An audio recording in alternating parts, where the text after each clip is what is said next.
Olá, Rádio Mateus 6:33, falando do amor de Deus para toda a internet. E hoje nós vamos meditar no Salmo de número 19. Salmo de número 19, do versículo de número 7 ao versículo de número 11. Salmo 19, do versículo de número 7 ao versículo de número 11. Trocando a dúvida por confiança, né? Trocando dúvida por confiança. Irmãos, o texto da NVI, Nova Versão Internacional. Olha, é texto bíblico. A lei do Senhor é perfeita. O salmista ele está nos garantindo que a lei de Deus é perfeita, ou seja, a Bíblia, ela é perfeita e revigora a alma. Então a Bíblia revigora a alma. Pastor, o que é alma? A alma é a parte imaterial do homem, do ser humano. A alma é a parte imaterial do homem. Em alguns momentos no texto bíblico, alma e espírito se confundem. Às vezes o escritor bíblico, quando ele está falando de espírito, ele está falando de alma. Às vezes quando ele está falando de alma, está falando de espírito, porque às vezes se confunde. Mas como regra geral, alma e espírito é a parte imaterial do corpo, é a parte imaterial do homem. Há uma definição que fala que a alma é a parte imaterial do ser humano que se relaciona com este mundo, com este mundo que nós vivemos, né? E que espírito é a parte imaterial do ser humano que se relaciona com Deus, né? E há também uma definição que fala que o corpo, o ser humano, ele é dividido em corpo, alma e espírito, né? Então, conforme a definição anterior, o corpo humano é onde estão os sentidos: tato, audição, visão, paladar. É o corpo humano, isso que a gente toca, que a gente percebe, a parte material do ser humano. Alma é a sede da nossa mente, das nossas emoções e dos nossos pensamentos, que seria o que se relaciona com o mundo, a parte imaterial que se relaciona com o mundo.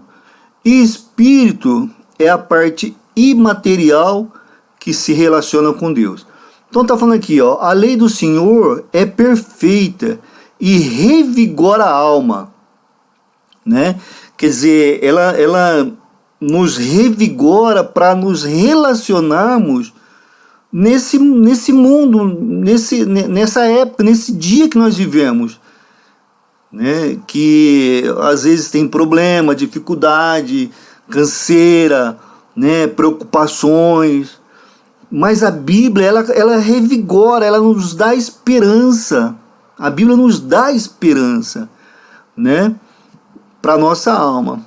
E prossegue: os testemunhos do Senhor, quer dizer, aquilo que Deus fala, são dignos de confiança. Podemos confiar no que Deus fala, né? São dignos de confiança e tornam sábios. O que é sabedoria? A capacidade de discernir, de escolher o melhor nas situações que se apresentam, né? E tornam sábio os inexperientes. Os inexperientes. Quer dizer, ela dá sabedoria até mesmo para as pessoas inexperientes, né? Quando coloca inexperiente aqui, coloca que, quer dizer, uma pessoa que ele não tem experiência de vida, porque muitos falam, mas a experiência de vida nos dá sabedoria. Não é para todos não, hein? Porque nós vemos pessoas muito experientes com muito tempo de vida fazendo coisa errada. Nós vemos pessoas com muito tempo de vida tomando decisões que não são sábias. Então ela fala aqui, olha, ela torna sábio os inexperientes. Se ela torna sábio os inexperientes, aquele que não tem experiência nenhuma, é claro que ela vai deixar mais sábio aqueles que já têm experiência, né? Seriam os anciãos da igreja. Tem muito ancião que não tem sabedoria, porque não conhece a palavra de Deus. Ancião é uma pessoa com certa idade, né? Mas tem um ancião que conhece a palavra de Deus. Esse tem a sabedoria da experiência, da vivência, né? Que já vivenciou algumas coisas na vida e tem a sabedoria da palavra do Senhor, né? Então esse versículo é muito importante, ó. A lei do Senhor, ou seja, a Bíblia, ela é perfeita e revigora a alma. Quer dizer, ela nos traz esperança para nós nos relacionarmos com esse mundo, né? No dia a dia, no comércio, na escola, na família, né? Versículo 8. Versículo 8. Os preceitos do Senhor são justos. Quer dizer, as diretrizes de Deus, as diretrizes do Senhor, as ordenanças de Deus, né? O caminho de Deus é justo e dá alegria ao coração. Coração também é usado na Bíblia como a sede das nossas decisões. Quando eu falo coração na Bíblia, né, não está falando para o órgão, coração, não, está falando para a parte imaterial, né, que seria alma ou espírito, né, ou alma e espírito, dependendo a doutrina que a pessoa segue, né, que são os que são divide o ser humano em 3, tem outros que dividem o ser humano em 2. Na verdade, ele é indivisível. Mas o coração é essa parte interior, que pode corresponder à alma e ao espírito. É a parte que toma decisões. Então, os preceitos do Senhor são justos. Quer dizer, as ordens, as orientações de Deus são justas. E dá alegria ao nosso coração. Dá alegria ao nosso ser interior. Os mandamentos do Senhor são límpidos, são claros, são definidos, são bem definidos, são claros e trazem luz aos olhos, né? Traz direcionamento, traz direcionamento, traz luz, clareia. Nossa, como é que eu não via isso? Puxa vida, olha, sabe? Traz luz, traz entendimento, clareia a situação, né? Clareia aquela situação que às vezes nós estamos envolvidos. Às vezes, irmãos, a gente se envolve em umas situações, nós temos que tomar algumas decisões que, se for possível não ser decisões que tem que se tomar de imediato, né? Se for possível, tem decisões que tem que tomar de imediato, não tem jeito, né? Mas se for possível, separa 24, 48 horas e ora para Deus, conversa com Deus, leia a Bíblia. Leia a Bíblia. Provérbios para o dia a dia é um livro prático, né? Para os nossos dia a dias. Então tem muitas orientações em Provérbios. Leia a Bíblia, porque essas decisões que pode ser esperar um pouco, Em um dia, 2 dias, as coisas vão clareando, a Bíblia vai te trazendo informações, vai acalmando o seu coração, vai clareando, vai clareando. Uma vez eu ouvi um economista falar na televisão e eu achei perfeito. Ele estava falando a respeito da compra por impulso. Compra por impulso. Você chega numa loja, olha lá, eles normalmente colocam as coisas que eles querem vender, eles colocam na altura dos seus olhos, né, na loja, e deixa bastante brilhante, chamativa. Aí você chega e já toma a decisão de comprar.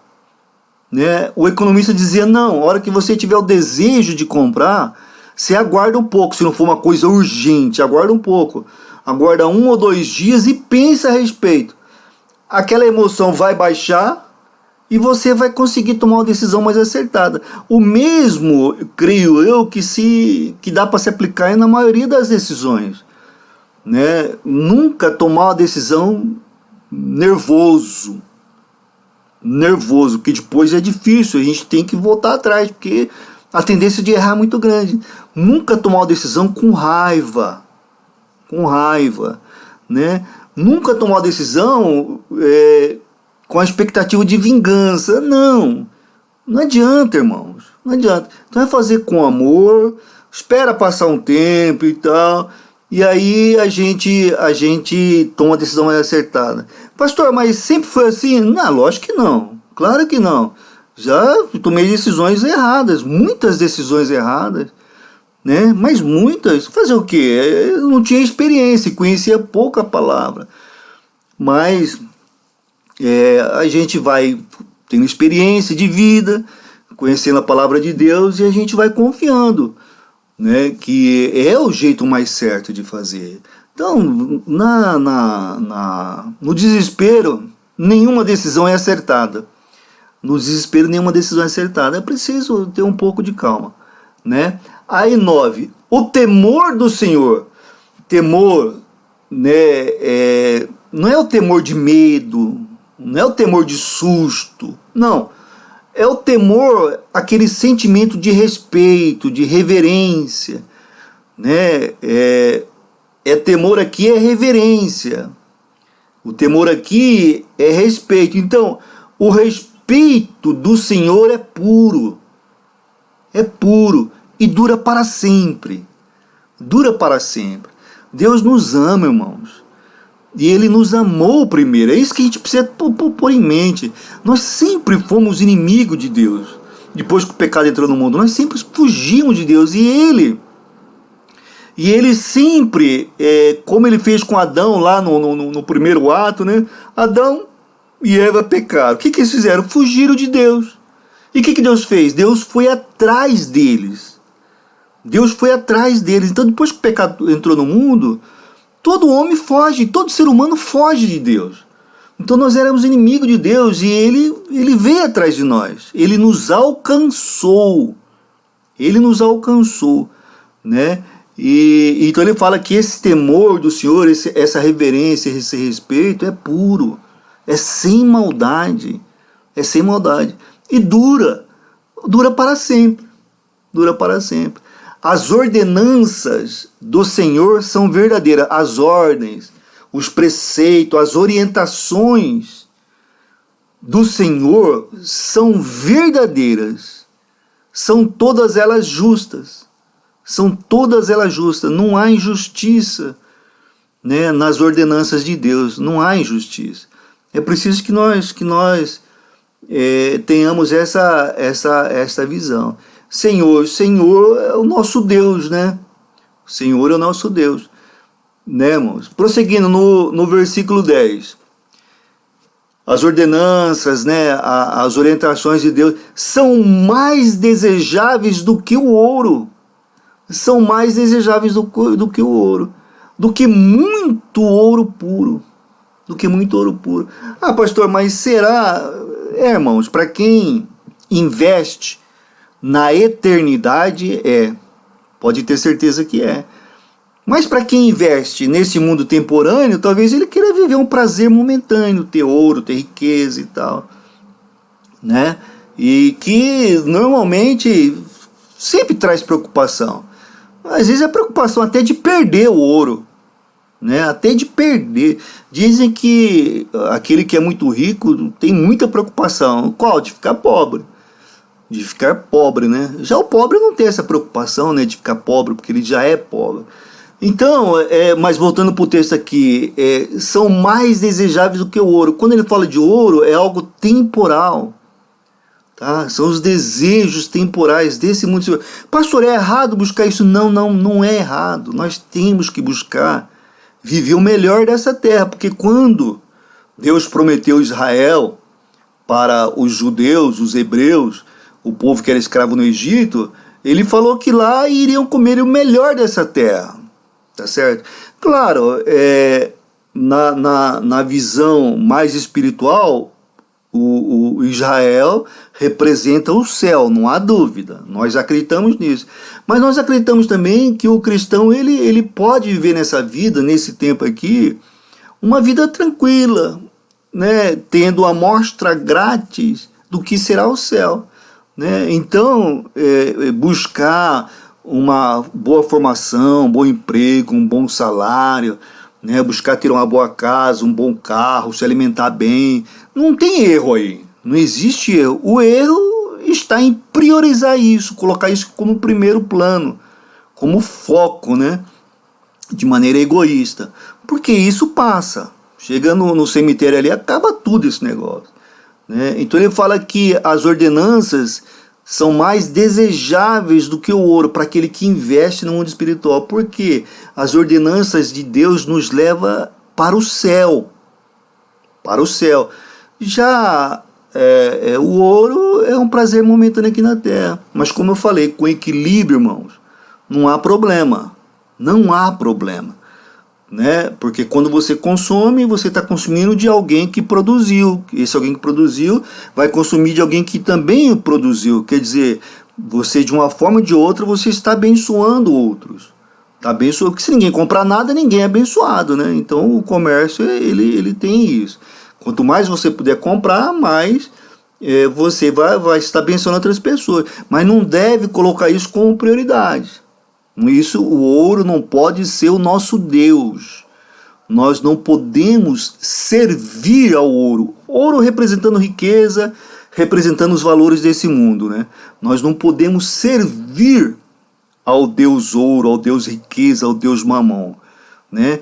Mas nós podemos utilizar o ouro, sim. Ele pode ser para nossa utilização. Nós somos servos somente do Deus Altíssimo, somente de Jesus Cristo, né? E prossegue, são mais doces do que o mel, do que as gotas de favo. Versículo 11. Por elas, quer dizer, pelos preceitos do Senhor, o teu servo é advertido. Olha, irmãos, é importante isso, hein? A palavra do Senhor nos adverte. O versículo 10 é uma advertência. Né? Quando você observa que ele fala que os preceitos do Senhor são mais desejáveis do que o ouro, ele está chamando alguém a atenção, alguém que só pensa nesse tempo. Né? Então é uma advertência sutil, uma advertência para aqueles que percebem. Mas o versículo mesmo fala, mas há a grande recompensa em obedecer-lhes. A recompensa em obedecer os preceitos do Senhor. Né? A recompensa. Então, irmãos, é preciso nós entendermos que Deus, ele é o nosso favor. Deus, ele é um Deus que ele é o nosso favor, ele não é contra nós. Ele quer o melhor para nós. Então a dúvida não pode se fazer presente na nossa vida. Né? E nós tiramos todas as dúvidas do nosso coração a hora que nós depositamos a nossa fé no nosso Deus. A hora que nós buscamos os preceitos, a orientação desse nosso Deus, que está na sua palavra, que está na Bíblia. Né? Mas é preciso ler a Bíblia, é preciso meditar, é preciso conversar com a Bíblia, é preciso ouvir a Bíblia. Nós separamos todo dia de meia hora, 40 minutos para fazer isso. né? Junto nós estamos conversando, estamos falando da Bíblia. É o devocional, é a meditação diária. Irmãos, eu tenho certeza que mal não vai fazer. Que mal não faz. Mas nós... pastor, quanto tempo que é pregação? 40 minutos? Muito. Meia hora? Muito. 15 minutos? Muito. Mas o cara fica... Assiste aí, nesse tempo de pandemia, o cara faz uma maratona na Netflix. Fica 4 horas assistindo um filme lá, mas não assiste uma pregação falando de Deus, mostrando o texto. Para os irmãos que estão na rádio, no YouTube, né, no canal Rádio Mateus 633, essa mesma pregação, só que eu mostro texto bíblico. É o texto, eu faço questão de olhar para a Bíblia, das pessoas verem a Bíblia, para acreditar no texto bíblico. Sabe, irmãos? Então é meia hora que vai fazer bem. Porque eu não tenho dúvida que todos nós, num momento ou outro, enfrenta, sabe, é como se estivesse com pouca fé, enfrenta dúvidas, todo cristão enfrenta, né? Talvez porque uma oração que fizemos, ela ficou sem resposta, ou veio a resposta que nós não esperávamos, né? Ou talvez a nossa obediência a Deus nos cause algum problema, né? Talvez de relacionamento. Eu vou na igreja. Por que você vai na igreja, né? Um amigo, né? Vamos comigo tomar cerveja. E você fala, não, eu vou na igreja. Talvez isso cause um problema de relacionamento. Porque você está obedecendo a Deus, mas você tem que obedecer a Deus. Você tem que obedecer a Deus, né? Ou talvez a gente até sofra críticas no local de trabalho, na escola, na família. Mas você era tão, agora você quer ser... Não, eu não falo por mim, é a Bíblia que fala. Eu costumo dizer o seguinte, eu prego para mim, mas é o que a Bíblia fala. Às vezes a pessoa pode olhar para você e falar assim, puxa vida, mas você era tão enrolado, agora você quer pagar uma de santarrão? Eu falo assim, não sou eu, é o texto bíblico. Eu estou aprendendo tanto quanto você, sou falho, fraco, pecador como você, mas eu não posso fugir das verdades bíblicas. E talvez isso cause problema, talvez a gente sofra críticas, né? Por causa dessa postura de obedecer a Deus, né? E aí as pessoas nos levam a questionar, cadê seu Deus? Né? O que seu Deus tem feito por você? Né? Agora, irmãos, essa dúvida que entra no nosso coração, ela dificulta a nossa comunhão com Deus, porque não dá para você se aproximar de Deus se não for pela fé, né? Nós que somos cristãos, seguidores de Cristo, imitadores de Cristo, nós vivemos pela fé, pela confiança em Deus, que é uma pessoa. E a única maneira de agradar a Deus é pela fé. E a dúvida, ela vai minando a nossa fé e vai produzindo insegurança no nosso coração, sabe? E a dúvida também, irmãos, ela pode atrapalhar a nossa vida de oração. Porque a gente começa a duvidar, será que vale a pena orar? Será que vale a pena? Mas Deus nos chama a ser persistente, irmãos. Deus fala para que nós continuemos orando, ainda que... Isso que é fé, né? Você não está vendo, mas continua orando. Vai acontecer, Deus vai responder, Ele sempre responde. Será que Ele vai falhar com você? Ele nunca falhou, não vai falhar com você. Então, às vezes, a dúvida, ela nos impede de ter uma vida sadia de oração, né? Então, nós temos que combater a dúvida, nós temos que continuar orando, né? E se estiver sentindo ali um pouquinho de falta de fé, se tiver com o café meio abalado, fala para Deus, Deus, minha fé está meio assim hoje, mas eu estou aqui conversando com o Senhor porque, né? A dúvida também, ela atrapalha, né, o serviço para o reino. Se você é um pastor, se você é um diácono, se você faz algum serviço para a igreja, às vezes, na hora que a dúvida entra no coração, você fala, será que vale a pena mesmo de eu estar dando dízimo, né, oferta? Será que vale a pena de eu estar cuidando do portão da igreja aí, varrendo a igreja? Será que vale a pena tudo isso? É a dúvida, irmãos, é o bichinho da dúvida, entendeu? O bichinho da dúvida entrou no coração, nossa, não é fácil, hein? Não é fácil. Então, por isso nós temos que combater a dúvida. E para combater a dúvida só tem um jeito. Olha, não se esqueça. A brasa longe da fogueira, ela vai se esfriando e ela apaga. Então tem que estar sempre junto, ouvindo o texto, lendo a Bíblia, ouvindo um hino, sabendo na igreja, né? Agora está difícil, então assiste online, mas não pode se afastar. E o que também, irmãos, a dúvida pode fazer é fazer com que nós percamos as nossas bênçãos, né? Não sei se vocês se lembram, mas quando o povo do Egito, os judeus, eles foram tirados do Egito, né? A hora que estava quase alcançando a bênção ali, né? Quase duvidaram. Olha, pessoas que já estavam pisando em Israel duvidaram, né? Se enfraqueceram na fé, então perderam a bênção. Então a dúvida, ela nos impede de experimentar a alegria de viver no Senhor, né? E de gozar essa paz que Deus nos dá, que é uma paz que é inexplicável. Nós temos que ter uma decisão espiritual. Olha, eu vou continuar firme, né? Embora pareça deserto, eu vou continuar firme, persistindo, buscando, porque eu sei que no Senhor a vitória é certa. Nós temos que continuar, tem que persistir, irmãos. Tem que persistir. Não, quando Jesus chamou, ele não falou que ia ser só mar de rosa, ele falou que teríamos aflições, mas que ele venceu o mundo e que nós também venceríamos, né? Então nós temos que ser persistente, procurar identificar o que está nos trazendo dúvida, né?